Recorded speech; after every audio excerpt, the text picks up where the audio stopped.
Okay. God, I just God. clicked another button. Maybe now it went live.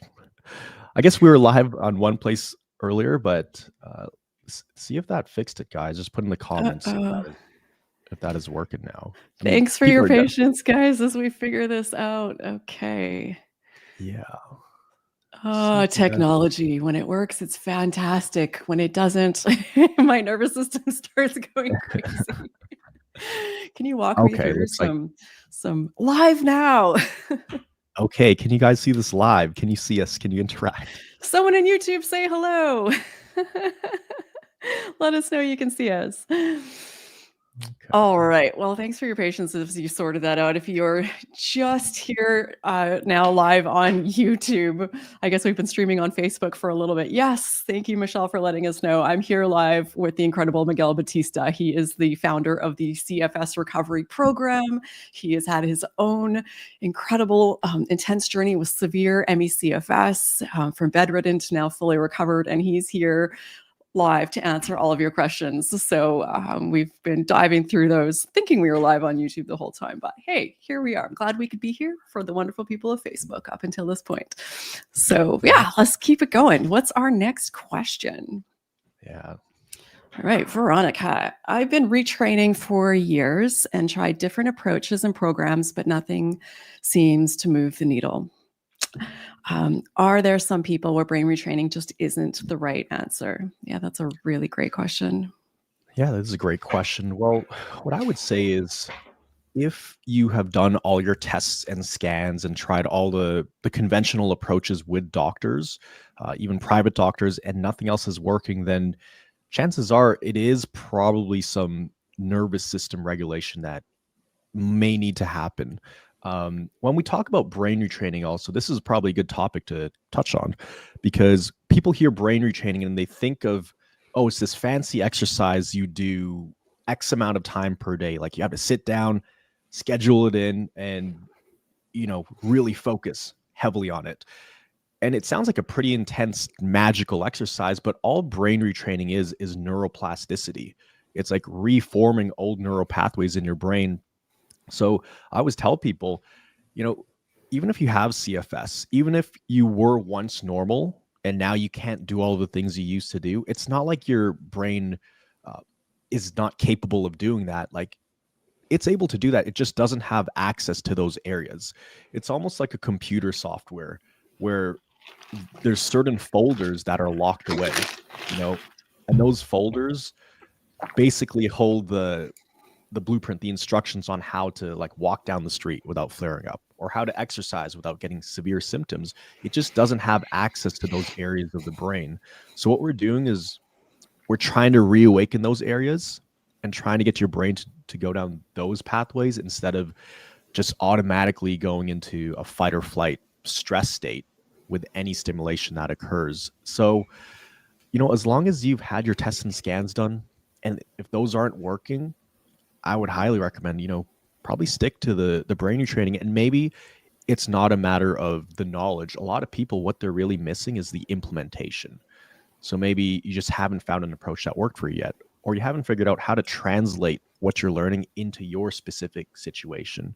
Because maybe your symptoms are a little bit different from what you've seen in a video, or your brain just works a little bit differently and learns a little bit differently. So if it was me, I would probably stick to it. But that's just me.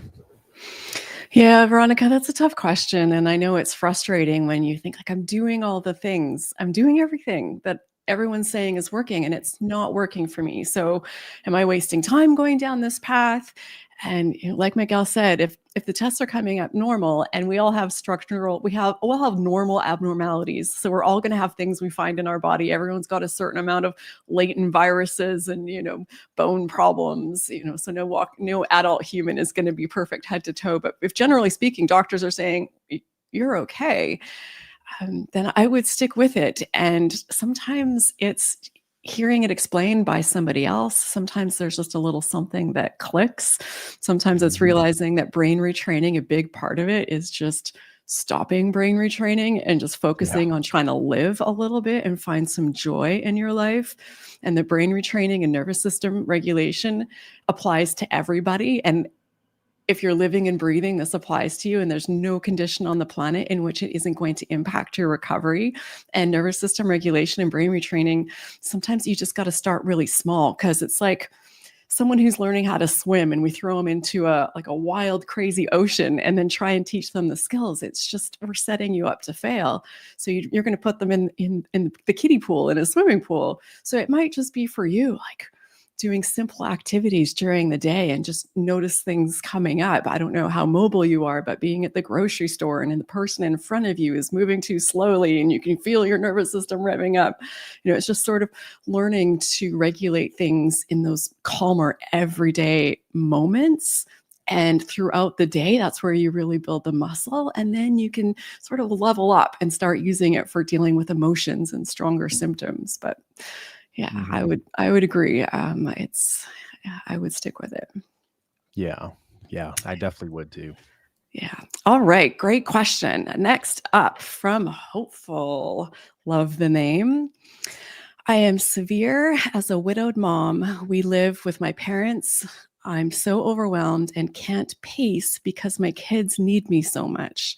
How to gently begin when you can't get enough rest? I've improved a little already.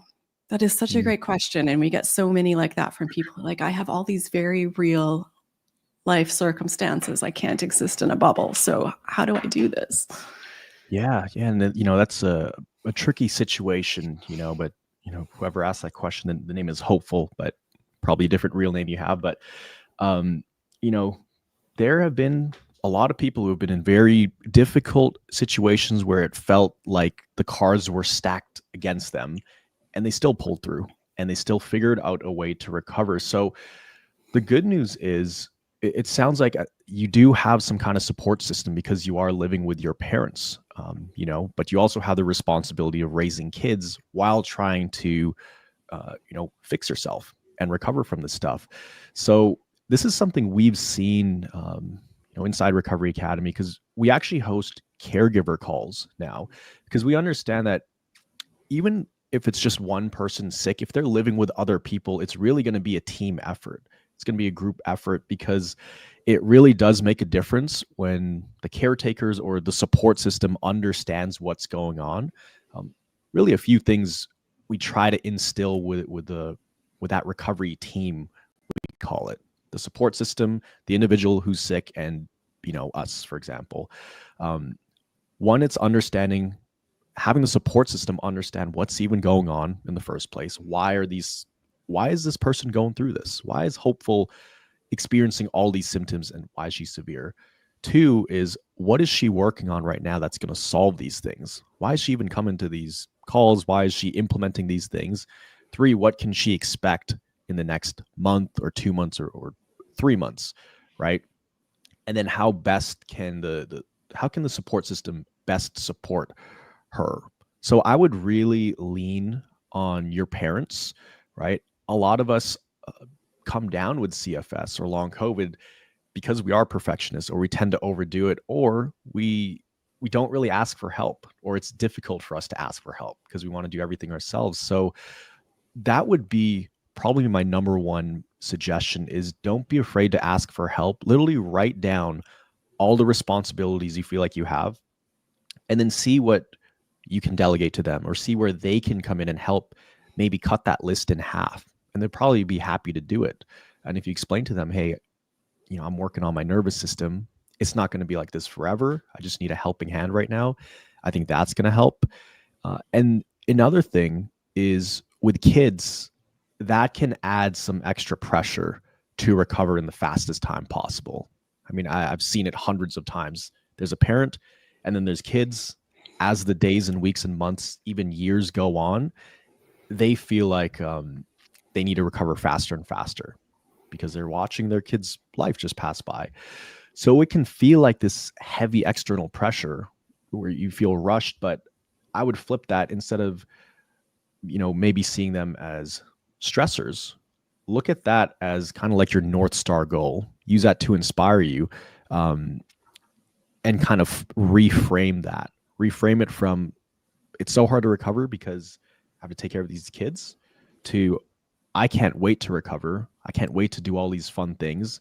And I'm going to appreciate it that much more when I do get better and we can go on those vacations and I can run around with them. We could go to the beach. So we've seen that to be really helpful as well, because I think it's just natural for parents to see raising children as an extra stressor. Like, that's just natural. But you have to force yourself to reframe that and flip it on its head to see it as the ultimate motivation to get better and your reason to keep doing the brain retraining, to keep showing up for yourself. So tricky situation, but absolutely solvable. And I fully believe you could do it because I've seen it happen so many times. So keep on going. I Hope that love helps. that so much, Miguel. And I've interviewed so many people who are parents, single parents in tricky situations. Is it a bit more challenging? I'm sure that it is. Is it impossible? Absolutely not.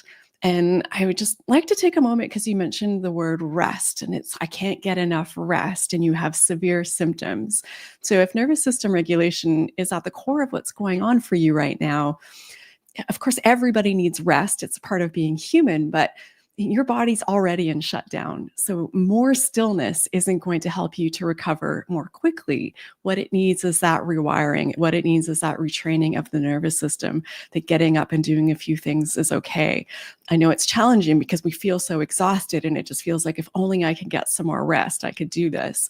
But I have yet to meet a single person that has rested their way out of this. So it's a challenging thing to navigate because we don't want to overdo it, but just to keep that in mind as well, that it isn't that if you just got enough rest, your body would be okay. Because we're working with different systems to get rid of those symptoms. But yeah. Absolutely.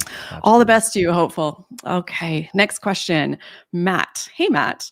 Any advice for someone stuck in the last 25% of recovery? Oh, excellent question. Because Matt, you are not alone. So many people find this. I've been using retraining practices to great effect and almost return to normal activities, but still experience symptoms most days. Love this question. Yeah, that's a great question. We get asked that probably every other day inside the academy. And what we found is, yeah, people tend to have this sticking point around that mark. I don't even like to use percentages, but basically when they're semi-functional, like they can drive, they can go out, have a social life, they may even be working and exercising, like Matt.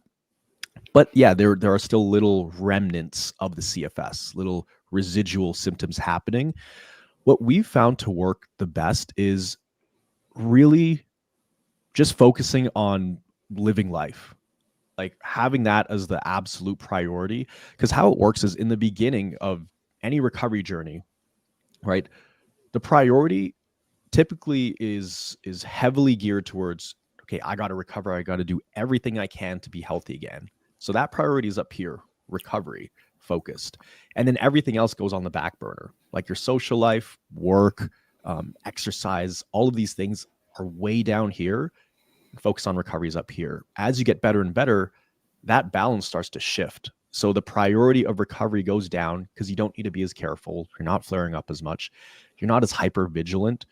So naturally, that goes down over time while the priority in other things in life start to go up. You start going out, you start working, you start actually having a life outside of recovery.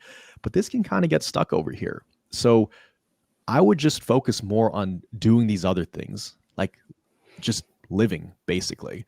And that's what we teach people. And that seems to help a lot. That's one, is shifting the focus from recovery to just living life.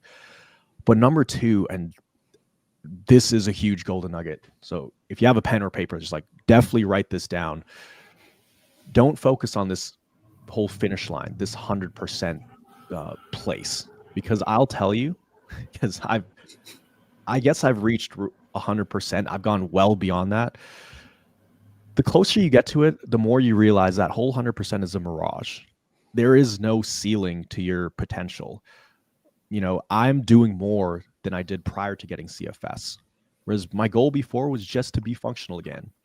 It was like, if I could just do all the things I used to do, I'd be happy. That'd be like winning the lottery. If I could just walk outside. But as humans, you're always going to want a little bit more. So even if you're bedridden right now or couch bound, I guarantee you, when you're driving a car outside, And when you're traveling, you're going to be thinking, oh, I'm at like 98%. How do I get to that 100% is a mirage. Like it doesn't exist. And I'm actually about to film a YouTube video about this, but you don't want to put 100% limit on your potential because you're basically capping how much you can grow. And it's interesting, as you get better from CFS, you're not just getting better physically, but you change as a person. Like your mindset changes, because most people, they don't really go back to the person they once were. So you kind of reinvent yourself, and then you start to realize like, wow, there's just endless growth. Like for the rest of my life, I'll just be continue growing in all these different areas. So I would get rid of the finish line, the 100% thing. I would actually get rid of all of that. 75, 80, 65 doesn't even matter. As long as you're moving in the right direction, that's what you should focus on. And I think if you do that, naturally, you'll see your symptoms just start to slip away. And we see it all the time. And just getting rid of that finish line seems to work wonders for this particular kind of question. Yeah, I love that. And I'm thinking too of my own experience and of people that I interview. Something else that comes up is that once you're in that 75%, whatever we want to call it, you do start living more. And when we're working with nervous system regulation, it's like gradual re-exposure therapy. So you're going to start doing more, and doing more brings up symptoms. So for me, I got through that final stretch, and it's a big ask, but once you get there, it's a game changer to just not pay attention to the symptoms. Be like, yeah, symptoms are a part of it. Oh, I'm doing something new. Oh, I'm back on Zoom calls. Oh, I'm going for walks again. Oh, I'm hitting the gym. I'm starting to run again. Oh, I'm back in the office. Little symptoms, like every new thing that you do might bring up some symptoms. And that's just because you're going back into the world. So there's just going to be little flares that come up, and you don't love them. We're not going to pretend that they're fun, but just, yeah, they're there. And just, I saw them as a part of getting better. So if you can find a way to be at peace with those symptoms as you're gradually bringing new things back into your life, and just be like, come along, symptoms, come for the ride. Yep, going to work today. I feel you. This is just my nervous system putting on a show. It's going to fizzle out. I think that's helpful as well. Yeah, but congrats on getting to, your level in recovery, Matt. That's awesome. So just keep it up. It sounds like you're crushing it. Yeah, you're going the right direction. You got this. All right. Next up, we have Costness. I don't know what this is. If this was I don't know if this was a super thanks. If so, thank you.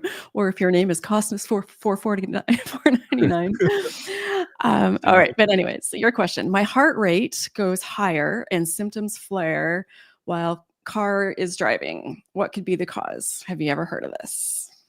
Oh yeah. Not only have I heard of that, I've definitely experienced that many, many times. Actually, this one time I remember I was in the car. This is before I was bedridden, but I was going downhill with my health. I was in the car, and then my dad was there, my brother was there. We were driving over a bridge. And then next thing you know, my brain just starts going down this rabbit hole. It's crazy how the brain works and just panics and downward spirals. But I was like, oh, is there going to be an earthquake? What if we crash on the bridge? Are we going to get stuck here? We're going to hold up traffic. And within 10 seconds, I went from, oh, that, nice wind on my face in the car, to thinking, I got to get out of this car. Panic attack, severe symptom flare up. Now, looking back, knowing what I know about the nervous system, it was just too much stimulus. Like the music was loud, the windows were open, there was wind blowing in my face. I think my dad was driving pretty fast, cars flying by, and it's a lot of stimulation. So it'll keep the nervous system on edge, especially if it's hypersensitive. So that's probably what's happening. There's just a lot to process, right? You're probably thinking, oh, what if we get into a crash? Or even just naturally, it's too much movement. The same reason someone with a hypersensitive nervous system, if you put them in a downtown square, downtown center, with thousands of people walking by, buses driving, cars driving, lights going off, that person's probably going to have a higher heart rate, maybe some palpitations, maybe some shortness of breath, because there's just too much to process. That is exertion for your brain, similar to how walking is exertion for like your muscles physically. There is cognitive exertion, and that's probably what happened, quite normal, quite common with CFS. I've interviewed a couple of people who talked specifically about this, and they had to start with such baby steps, and that they would go out to their car in the driveway and just sit in it for a minute and then get out and go back inside. And then the next day they might get in, not even start it, just turn the radio on, sit there for a minute, turn it off, go back inside. Next day, get in, turn it on, let it run for a minute, and you get the picture. Next, maybe the day after that, back out of the driveway, pull back in. It's a painful process. You're like, wow, this is a lesson in patience. But it's just, again, that gradual re-exposure therapy. Get your nervous system slowly seeing that it's safe. Because, yeah, it's a lot speeding down the road in a fast-moving metal box. I mean, it's amazing that all of us aren't freaking out all of the time. So, yeah, really good question. That's a great suggestion as well. That's exactly what we tell people. We build that into their plans. Like, just go in, like, put the key in, don't even start it. Next day, start it. Next day, put it in reverse, but don't move. The next day, don't get out of the driveway, but reverse like 5 feet. Gradual exposure. Yeah. All right, Kaylee. Hey guys, the 2 people who first showed me the way out. Thanks, Kaylee. So nice of you to share that. For a year, I've been visualizing doing my recovery interview with you both. Kaylee, Mitchell, you are welcome anytime. I would be honored to help share your story. I'm sure Miguel would as well. Kaylee's crushing it. She's a thriver. Yeah. Here's Kaylee. Woohoo! Go, Kaylee. You've got this. I'm really excited to talk to you. It'll be a fun conversation. All right. Madalena, lately I've noticed that I experience rotating symptoms, but on a lower intensity. Before, I haven't paid any attention to the symptoms, and all of a sudden I felt that internal tremor or electric shock. Rotating symptoms. What's going on?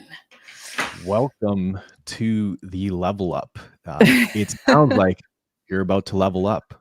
We see this quite a bit, actually. We call these curveball symptoms. So it's actually a sign that things could be moving in the right direction. You know, basically your nervous system, if you realize that you've gotten comfortable or you become neutral with these other symptoms. So you just said that you didn't really notice the symptoms, which means you were responding pretty well to the point where your brain just on autopilot didn't care about the symptoms. So your brain will do whatever it can to try to keep you in a fight or flight mode. So now it's changed up the formula, its cocktail of symptoms, to just try to get your attention and get under your skin. So I would see this actually as a good sign. Every time I had a change up in symptoms, I saw it as, wow, this is symptom rotation. This is great. It's throwing me a curveball. It's really testing me to see if I'm ready for the next level. So it doesn't mean you just push through it and you do all this crazy stuff, but just understand what your nervous system is trying to do to you. So I kind of made it like a game. I would think, oh, you're throwing me a curveball. This is a little quiz. It's a little test to get to the next level. Actually, somebody mentioned it on a group call the other day. She was like, the flare-ups. These flare-ups, sometimes you have quizzes, sometimes you have tests, sometimes you have exams. So quizzes are like little flare-ups. It's fine, whatever. Tests they're a lot bigger. Exams, those are like the big, we call them adjustment periods or flare-ups. And if you can pass those, you get to the next level and you just keep leveling up. Your body will grant you more capacity because now it trusts that you won't downward spiral and you're actually ready for the world. So congratulations. I would say things are moving in the right directions. Yeah, I was smiling when I read that question because I was thinking, you are on a good path. I know it doesn't feel like it, but even as far back as Dr. John Sarno talked about this, and he coined the term, this symptom imperative. And that's what Miguel is saying essentially, is because these are the tools your body has to get your attention. And once you're on to some of them, you're like, oh, I'm onto this one. I'm onto that one. I see what it is. It no longer works. So your nervous system's like, what else can I throw it at? Let me try and trick you with this one. Or so yeah, it sounds crazy, but generally speaking, the more symptoms you have and the more they're moving around, the more it means that you're on the right path and that what you have is very much reversible. So yeah, just don't freak out. All right. Mary Carmen Milan, what a cool name. What are your recommendations regarding the resistance one feels when trying to change old habits? Shout out to Mary Carmen, another thriver right there, absolutely crushing Ooh. it. Come a very long way. So, recommendations regarding resistance to changing old habits.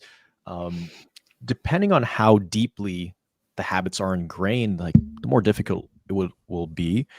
I'll admit there are certain patterns or habits that I have that I'm still trying to fix or improve, like being addicted to my phone, like scrolling, doom scrolling till 2 a.m. sometimes. It's not good.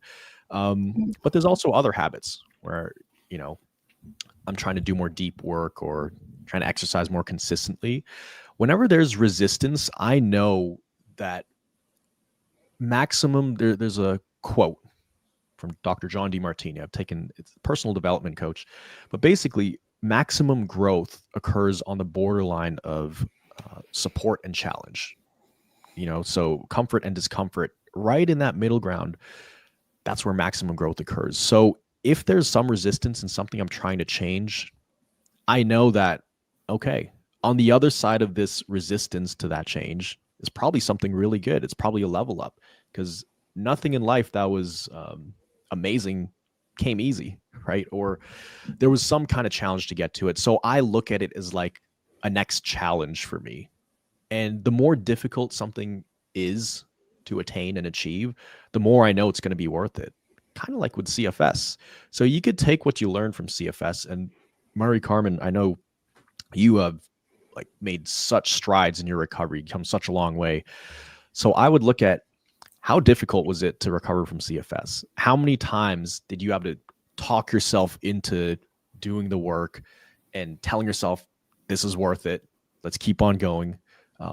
And visualizing what's on the other side of all this challenge. Look how much it was worth it. So I would take that same mindset and apply it to changing any kind of old habits. But basically, when I'm trying to change things, I know the harder it is to change, the more worth it probably is, and the more benefit I'm going to get out of it, and the better I'm going to feel. But it's still hard, though. I still struggle. Oh, absolutely. I think every human on the planet does. It's just part of the human condition. There's a positive psychology professor, Cory Muscara, who I love, and he talks about falling in love with the part of yourself that's clinging to that habit, because that habit probably served you at some point, even if it no longer does. So just like give yourself a hug for trying to take care of yourself, for trying to soothe yourself, trying to keep yourself safe, trying to do what you need. And we will choose what's expected over the unknown every single time. It's a survival mechanism in our brain, because even if we keep doing this habit and we can tell that we're not thriving by doing it, our brain knows that we'll be alive by the end of it every single time. So there's discomfort for all of us to reach into the unknown and let go of something that our brain knows, even if it's kind of not the best for us, it is safe. So just have some patience with yourself. And Cory Muscara describes it like, picture like you have this $100 bill in your hand and it served you well and you know what you can do with it and you get it every week and you understand the budget. But if you let go of that 100, you can grab onto 1,000, and you just gotta like be okay to be in that middle place for a little bit of unknown. Like, I don't know what I'm going to do with 1,000. I'm pretty sure it's going to be better, but it's still scary. So just having some patience with yourself while you're in that transition, because your body, your brain, everything is making you cling to these habits, and it's going to be uncomfortable. Yeah, but you can do it. There's a quote I want to share really quickly about that. Yeah, your brain prefers, what is it? Familiar discomfort over unfamiliar comfort. So it would rather stay the same, even if the same is painful and uncomfortable and just not good, versus a potential something that's even better. And I think that's why, for me, I had tried so many things in the past to recover. I had tried so many brain retraining programs, supplements, medications, things like that, and it didn't work. Eventually, it got to the point where I was like, is it even worth it? Trying another approach? I don't want to be disappointed. Because right now sucks. I'm stuck in bed, but like it would hurt even more if I try something and I fail another time. Like I can't take any more failure. So there was a time when I was just like kind of like existing. And I was like, I don't know where my life's going to go from here, but I don't want to keep trying new stuff if 99% chance is going to fail. So I was starting to get into that mindset before, but luckily there was that 1% that was like, no, we're not staying here for the rest of our life. And now I we're here. love that.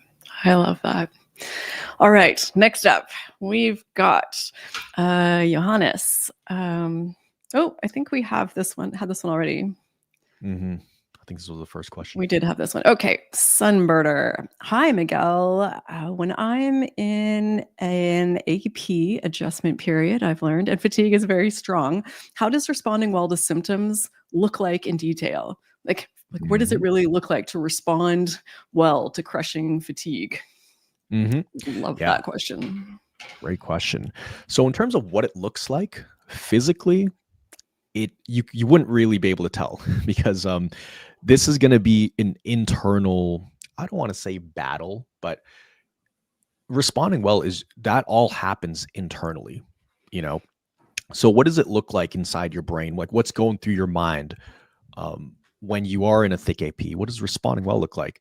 So number one, whenever you're in an AP, and you mentioned crushing fatigue, anytime you have some kind of extreme symptoms, number one, definitely stay inside of your 3 foot world, because I've been through it hundreds of times. We can start to think, oh, this is so intense. I wonder how long this is going to last. I wonder how much I've delayed my recovery. Did I have a setback? Will I be able to go do that thing in a month from now? Am I going to crash? Like these things, there's a lot of anticipation going on in the brain. So only focus on your 3 foot world. The only thing that matters is what's in your 3 foot vicinity right now and what's going to happen in about 3 minutes from now, or 3 seconds, actually.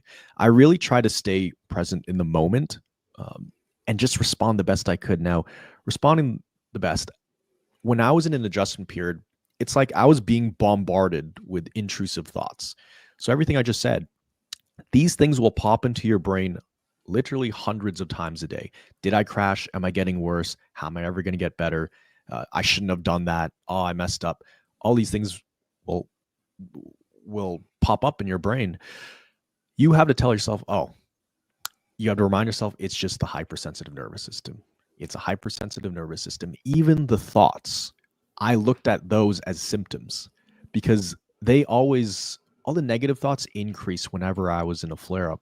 So I would just swat them away as much as I could. I would not engage with the thoughts. That's another big thing. Because the moment I start engaging and I start asking myself, oh, I wonder if I am crashing. Let me go back to another time that I had these similar symptoms. Oh, yeah, that was really bad. I ended up crashing. Don't engage with those thoughts at all. So a lot of it is, it's responding well to not just the symptoms, but the thoughts behind those symptoms. Keep those internal conversations as brief as you can, and just keep telling yourself that this is temporary, right? And this is your opportunity to level up. Anytime you have an adjustment period, that is an opportunity. That is the window where change can happen, because you're teaching your brain that it doesn't need to go in this downward spiral and stay in this fight or flight state. So I actually got pretty excited when my symptoms flared up. And the more intense they were, in the back of my mind, I knew it's like a bigger trampoline to bounce off of to get to the next level. So I had to reframe it and look at it that way. But of course, yeah, there was fear. There were some thoughts that came in, and I was like, am I in over my head? Did I bite off a little bit more than I could chew? Will I be able to handle this? And those thoughts, I had to immediately shoo them away and be like, no, you're a symptom thought. No, you're not real.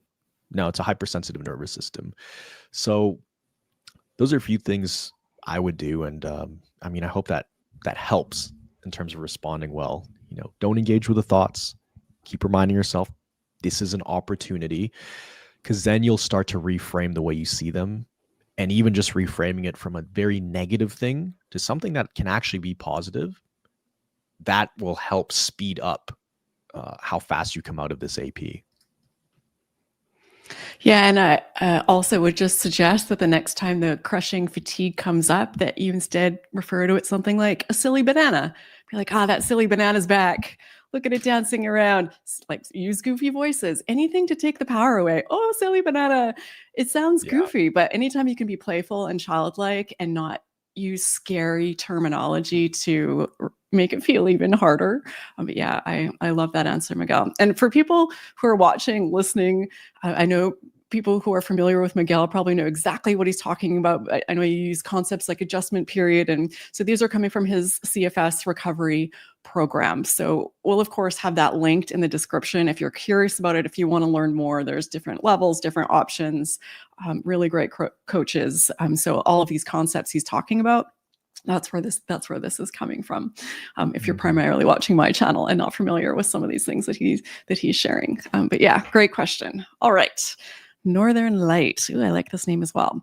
When I come out of an adjustment period, I feel like I have too much energy in me, like overdrive. Is that common? And how do I manage that? Yes, absolutely. That is very, very common. So what's happening is our brain and our body, it doesn't do the best job at, I guess, distributing and managing our energy levels, especially coming out of adjustment periods. So what happens is typically in an adjustment period, which that's what we call a flare up, you're going to have fatigue along with a whole bunch of other interesting symptoms, unpredictable symptoms. There can be a different mix of them. But yeah, coming out of it, your body starts to give you energy, right, to do more things. But the thing is, it doesn't just give you a normal amount sometimes. It can just shoot adrenaline in your body. So we typically see a lot of adrenaline rushes, a lot of frantic, like anxious energy, but it's coming from adrenaline because our body doesn't know how to distribute that energy properly. So it just shoots it all at once. It's like if you were cruising in a car going 10 miles per hour and then somebody just hit the nitros and all of a sudden you're going 100 miles an hour, right? The brain, when it's in a hypersensitive state, it doesn't do a very good job of shifting between different gears. It's like 0 to 100 very quickly, or 100 to 0. It'll slam on the brakes. So it doesn't really have this smooth process of like transitioning different levels of energy. So that's probably what's happening. So what you want to do here is when you do get those adrenaline rushes and that kind of shaky energy, I would take it easy for a handful of days, 3 or 4 days. Even if you have tons of energy, don't go out and spend it all until you hit a wall. That's what people do, and that's what causes them to be in a push and crash cycle. So take it easy, leave a lot of extra energy in the tank until the energy stabilizes. Because when you're in an AP, your energy levels will be down here, and then it's going to shoot up to like up here.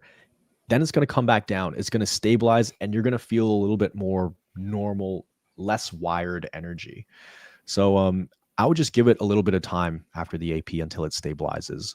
You could still do stuff, but I would leave a lot more energy in the tank than you think you have, just so you don't overdo it.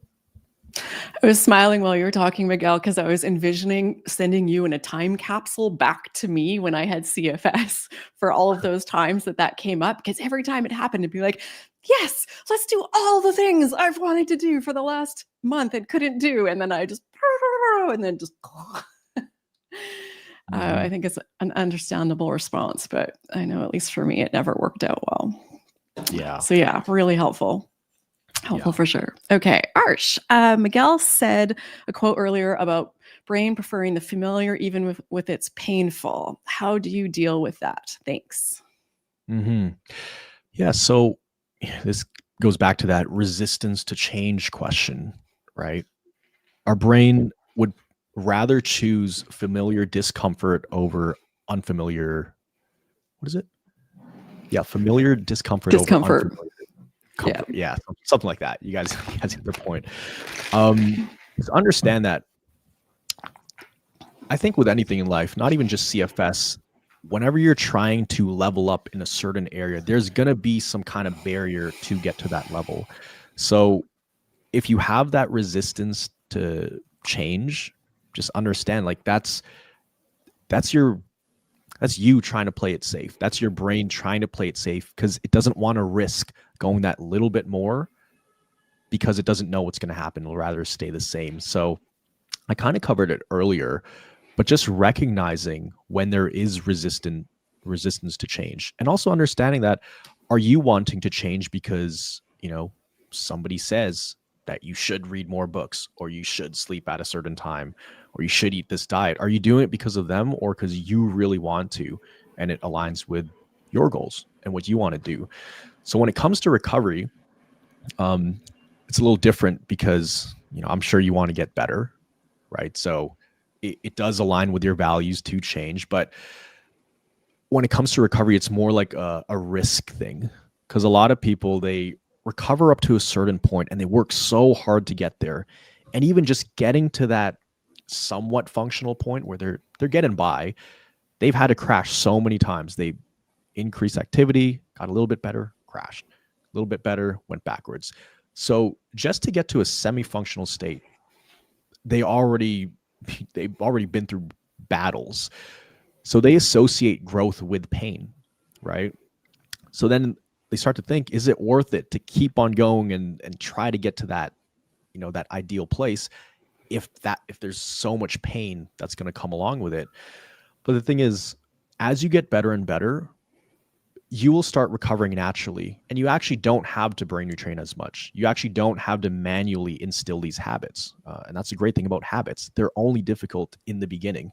That's why they're called habits. Then they happen naturally. So it's really only when you're trying to create the change and create the momentum, that's the difficult part.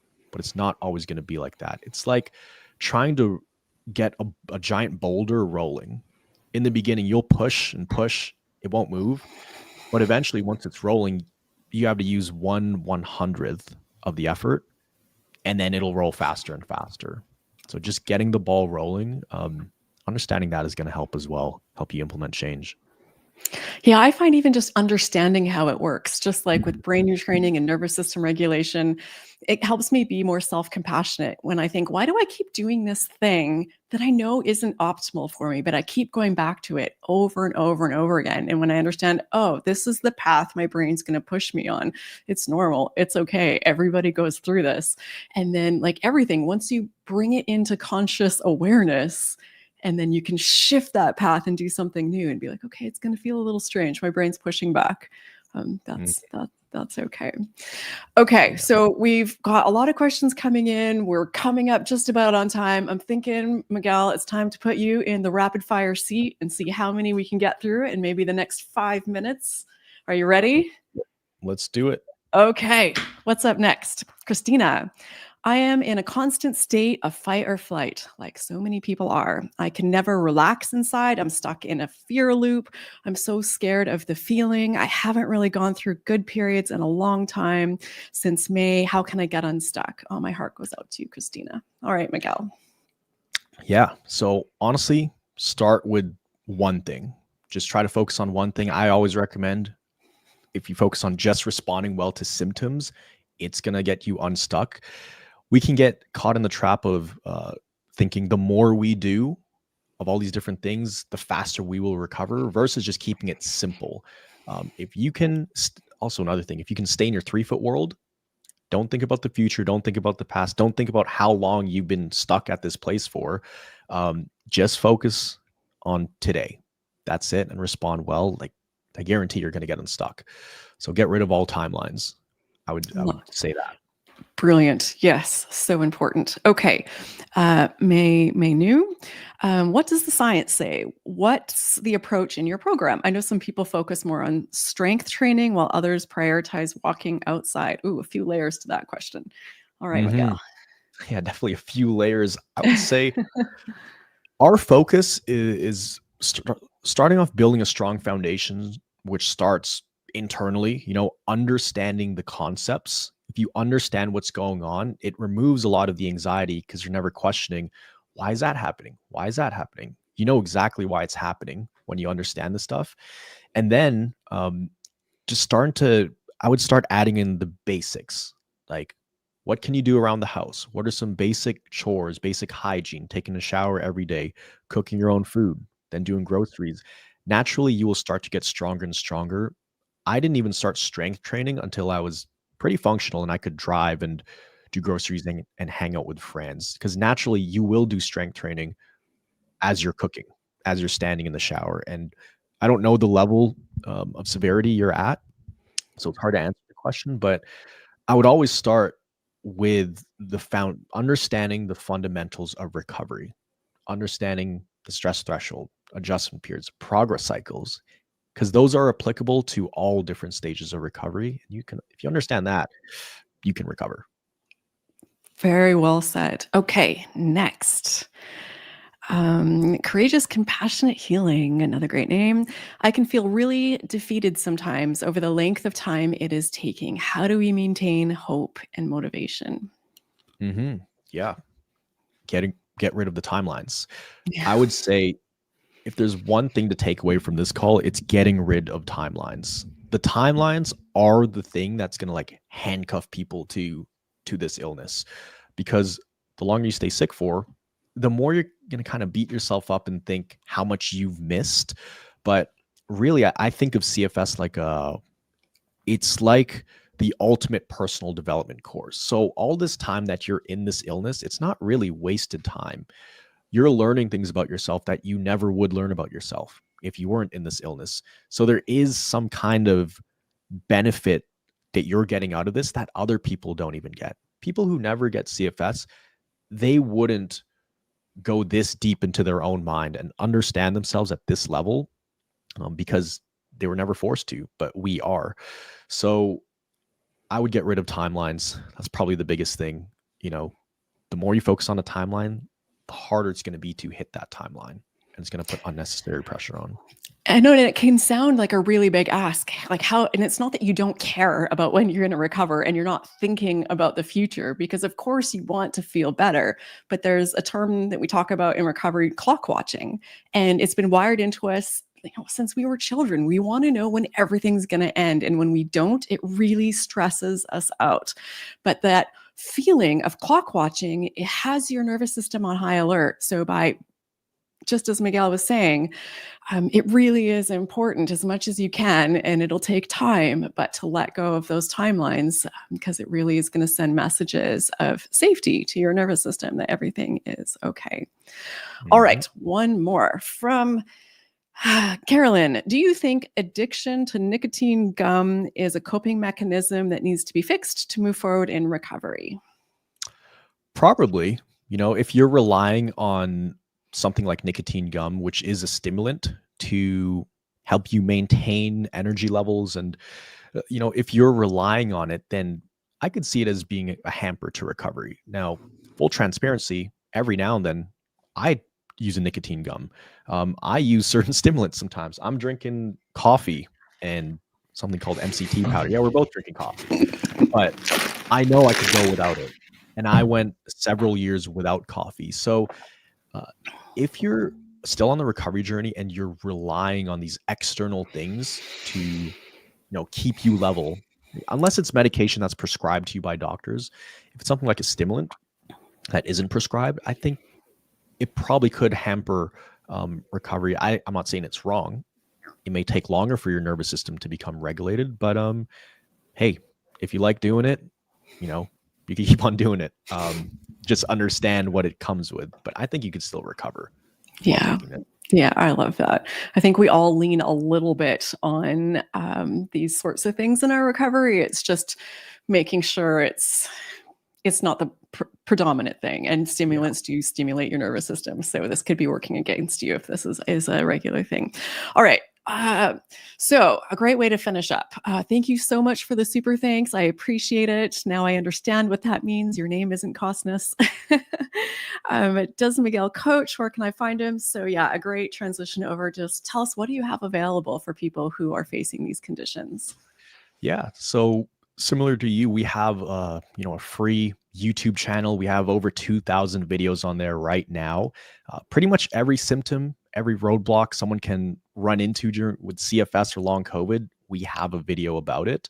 And if people need more help, we do have other, we call them recovery systems available. We have a do-it-yourself system, we have a group coaching system, and then we have a one-on-one system. But really, what we don't do is have people come in, watch a bunch of videos inside, and we say, okay, good luck, go figure it out, come to some group coaching calls. We actually we have a diagnostic assessment and a nervous system health analysis tool that helps us identify specific symptoms, specific activity levels, roadblocks, and it helps us come up with personalized plans for people. So we know exactly what to do based on data. So we're not just guessing what someone should do. Because we have hundreds of recovery cases we've seen and coached, we know what works and what doesn't for every single stage of recovery. So, if people want to see if we can help them, they could go to our YouTube or go to the link in the description, and they'll be able to fill out a questionnaire to see if we can actually help them. And there's always the YouTube videos, which so many people recover just from that. But if they need extra help, that's what the questionnaire is for. Amazing. And of course, all of this is linked in the description. And I love that you have so many levels of support, from free to lower touch to really hands-on, depending on what people are looking for. So recovery is available at every financial level, from free all the way up to like, I really want hand-holding throughout every step of this process. And I've interviewed so many people, Miguel, as you know, coaches from your program, so many people that have recovered using your program. I can't believe how many people I interview that are just throwing around terms from your program like they're like everyday household terms, because just it's working so well and resonating for so many people. So I have a lot of respect for you, for the work you're doing, for your incredible team. So I just really appreciate you being here. Thank you to everyone who's joined us live. You guys have great questions. Keep them coming in the comments. We'll do our best to answer them there, and let us know if these live sessions are helpful, if you'd like us to do more. And hopefully Miguel will be okay with coming back. Absolutely. Anytime. This is always fun, and hope you guys got lots of value out of this. The most important thing now is go try to implement even just one thing from this. There's a lot of videos, a lot of information online, but really it's the implementation that makes all the difference. So get out there, implement this stuff, and we'll see you next time. Thanks so much, Raelan. All right. Thanks, Miguel. Goodbye, everyone. See you guys.